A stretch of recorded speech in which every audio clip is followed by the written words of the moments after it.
નમસ્કાર દર્શક મિત્રો, હું છું રૂપલ વણિજિયા. સંપૂર્ણ ન્યૂઝમાં આપનું સ્વાગત. હાલમાં લોકસભાની ચૂંટણીઓ જાહેર થતા રાજકીય અને રાષ્ટ્રીય પક્ષો એક્શન મોડમાં આવી ગયા છે, ત્યારે ગુજરાત પોલીસ પણ સતર્ક બની છે.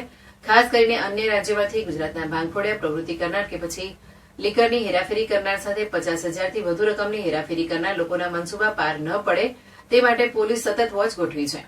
યાત્રાધામ અંબાજી નજીક માત્ર 4 કિલોમીટર દૂર આવેલી સરહદ છાપરી, જ્યાં ગુજરાત અને રાજસ્થાનની સરહદ આવેલી છે, ને આ ચેકપોસ્ટ ઉપર રાજસ્થાનમાંથી કોઈ ભાંગફોડિયા અને અસામાજિક તત્વો ગુજરાતમાં ન પ્રવેશે તેને લઈ અંબાજી પોલીસ સતર્ક બની છે.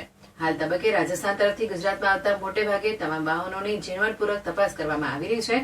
આ ચેકપોસ્ટ ઉપર પોલીસ હોમગાર્ડ અધિકારીઓ સહિત હથિયારી પોલીસ પણ તૈનાત કરવામાં આવી છે, જે નાના મોટા અનેક વાહનોની તપાસ કરી રહ્યા છે.